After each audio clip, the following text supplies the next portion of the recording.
ce n'est pas un peuple qui a attaqué l'Afrique, c'est la totalité des peuples. C'est-à-dire ce sont des coalitions. Regardez comment Ramsès II s'est trouvé confronté à la bataille de Kadesh face à une coalition de peuples qui s'étaient unis pour tout simplement envahir l'Afrique. L'esclavage, c'est la même chose. C'est toutes les nations européennes qui se sont organisées pour venir piller les richesses de l'Afrique. Parce qu'on parle beaucoup des esclaves, mais il faut parler quand même de l'or, du pétrole, du diamant. En tout cas, de l'or, du diamant, de l'ivoire, des peaux, de tout ce qui avait de la valeur à l'époque. Vous voyez, en plus des êtres humains, eh bien, tout ça, ce sont toutes les nations européennes qui se sont organisées et avec aussi cette coalisation des nations américaines. Vous voyez, au fur et à mesure du déplacement, eh bien, on se retrouve pour tout simplement agresser le continent africain. Mais vous savez que nous parlons d'une agression de plusieurs millénaires, à partir de 500 ans d'agression.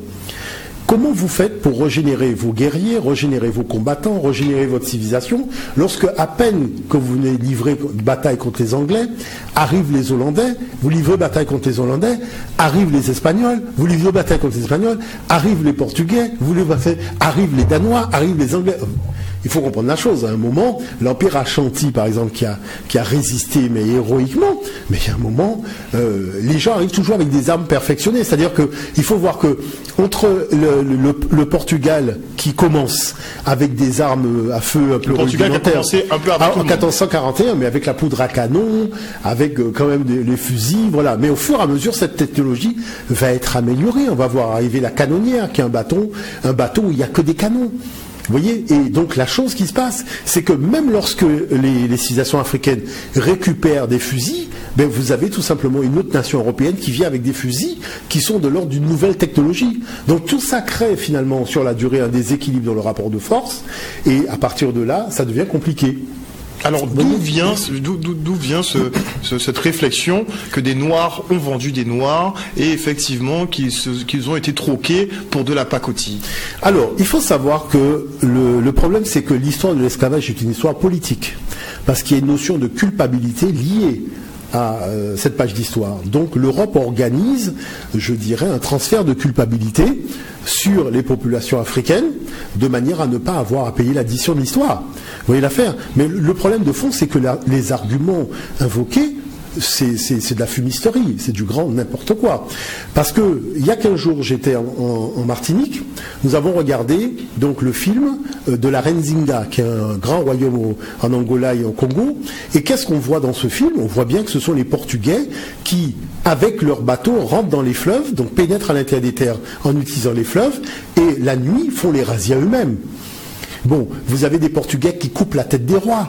Zinga même est poursuivie par les Portugais parce qu'elle refuse donc de collaborer avec eux. Donc on voit bien que moi-même à la fin du film, quand j'ai dit aux gens, ça devient, j'aurais dit vraiment, vous voyez, ça devient ridicule de dire que les Noirs ont vendu les Noirs, ben, tout le monde s'est tu. Parce que quand on a vu le film, on a compris. Est-ce que vous voyez ce que je veux dire par là?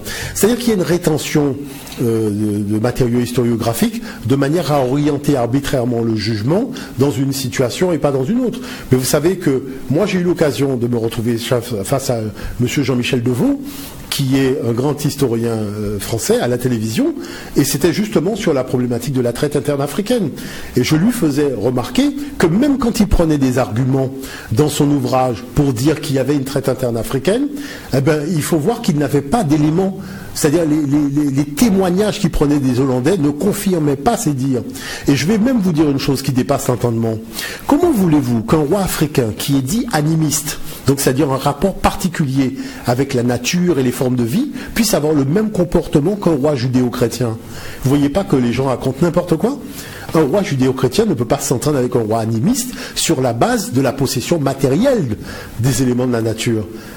Nous ne sommes pas sur la même planète. Est-ce que vous voyez ce dire par là? Mais à un moment donné, il y a eu des conversions. Certains Noirs se sont convertis au catholicisme. Non, mais tout ça, on comprend. C'est-à-dire qu'on voit bien que les Portugais vont rasier des enfants qui vont amener au Portugal. Ces enfants vont vivre pendant 30 ans au Portugal. Donc, ils vont être baptisés, ils vont avoir un nom portugais. Et après, ils vont redescendre en Afrique. Donc, au nom de la couronne. Et c'est eux qu'on va retrouver dans les forteresses. Mais ils ne seront pas gouverneurs. Vous voyez, parce que le gouverneur reste quand même un Portugais ou un Hollandais. Mais c'est quoi un gouverneur sur le littoral africain? C'est quelqu'un qui dit, tout le territoire que je vois de mes yeux appartient à ma couronne et qui a les moyens militaires de ses ambitions. Ça, il faut le comprendre. Maintenant, qu'est-ce qui se passe? Vous avez des rois africains qui sont donc installés, donc je ne dirais pas des grands royaumes, puisque les vrais royaumes sont à l'intérieur des terres. Mais vous avez des populations qui sont le long de la côte. Eh bien, on va faire des rafles de ces enfants. Ces enfants vont être séquestrés dans les châteaux forts européens et on va dire aux gens, on va libérer les enfants chaque fois que vous amènerez du gibier. En fait, vous amènerez des rations alimentaires pour faire en sorte que... Donc, ce n'est pas le troc à proprement dit, non, on vous donne de la pacotille. Je vous dis que quand vous lisez la documentation, mais Jean-Michel Devaux, justement, parce que c'était quand même assez insensé, Jean-Michel Devaux a fait un ouvrage sur les châteaux forts qui ont été construits lors des razzias négrières. Vous imaginez que le littoral de l'Afrique est cerné par des châteaux forts, lui-même dit que les Hollandais ont dit à propos de la distance qu'il y avait entre deux châteaux forts, c'était pratiquement le vol de fauconneaux, même pas d'un faucon, de fauconneaux. Donc vous avez un littoral africain qui est cerné avec des châteaux forts, tous équipés de canons, de fusils et de toutes sortes d'armes de destruction massive. Et à l'intérieur de cela, vous avez un roi africain qui n'a plus accès à son littoral et vous avez des gens qui sont venus faire la loi chez lui et en plus on vient vous raconter des histoires à dormir debout. Vous voyez que là, il y a un petit côté, je dirais, mise en scène de l'histoire qui est fondamentalement malsain.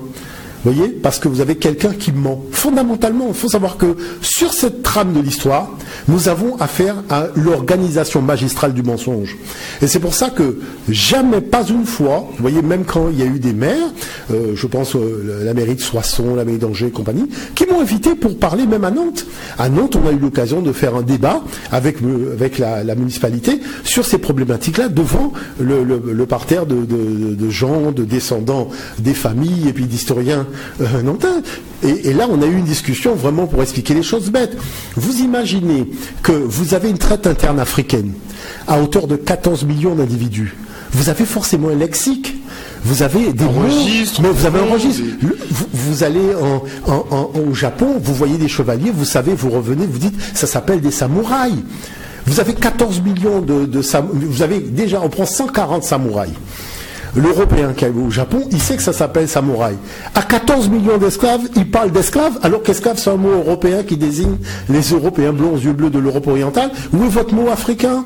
Forcément, il y a un champ lexical quand il y a une pratique aussi étendue. Il n'y a pas de mots. Les Nantais même n'ont pas de mots. Il n'y a pas de champ lexical, il n'y a rien du tout. Et on vous dit qu'il y avait une pratique. On dit que les animistes, en fait, les Africains. Mais attendez, vous connaissez une pratique sociale qui n'a pas de champ lexical? Quand il n'y a pas de champ lexical, c'est que ça n'existe pas. Prenons le cas de l'Égypte ancienne. En Égypte ancienne, il n'y a pas de mot pour dire esclave. Ouais. Bernadette Benu, qui est directrice de recherche au CNRS, elle a écrit noir sur blanc, d'ailleurs c'était sa thèse. Elle a attaqué Jean-François Olivier Bettel-Grenouillot sur cette question, qui lui-même a reconnu qu'il n'avait pas dit la vérité. Donc l'ouvrage qu'il a écrit après les traités négriens, il s'est excusé. Et il a dit que ce n'était pas la vérité. L'Égypte n'a pas pratiqué l'esclavage. Vous voyez, et pourtant tout le monde claironnait, et depuis le début, nous on a dit, il y a juste un problème, c'est que ça, vous allez pouvoir le dire entre vous, mais si vous êtes devant un égyptologue, l'égyptologue va vous coincer, parce qu'il n'y a pas de mots. Vous voyez, donc comment voulez-vous qu'une pratique existe en utilisant un mot européen pour définir cette pratique à travers le monde? Mais non, chaque pratique sociale a un nom, il faut donner le nom. Maintenant, si vous n'avez pas de nom, c'est que la pratique n'existe pas. Vous voyez ce que je veux dire par là? C'est aussi simple que ça. Et on disait effectivement l'année dernière, j'ai appris que par extension, le fait de dire par exemple que Pharaon avait des esclaves qui travaillaient. Non mais ça c'est de la blague, service, ça c'est de la fumisterie. Ce n'est pas possible. Ça c'est de la fumisterie. Bâtir les pyramides. Non mais je vous dis ça c'est de la fumisterie parce qu'il y a quand même une liste d'égyptologues qui ont quand même fait leur thèse. Je tiens quand même à rappeler que Bernadette Benu est directrice du CNRS et c'est elle qui a dit même dans le cadre privé ça n'existait pas. Même dans le cadre privé, vous voyez, parce que le problème c'est qu'il faut le mot. Le mot il est où? Il y a eu des débats dessus organisés à Paris. Nous avons écouté des égyptologues avec René Louis pendant 2 heures. Après nous nous sommes levés, nous avons dit voilà la crève, voilà le tableau, écrivez-nous en égyptien ancien le mot esclave. Mais comme le mot n'existait pas, l'homme est devenu vert. Parce qu'il sait très bien que ça fait 2 heures qu'il raconte des histoires d'hommes debout. C'est de ça dont nous parlons. Vous voyez ce que je dis par là?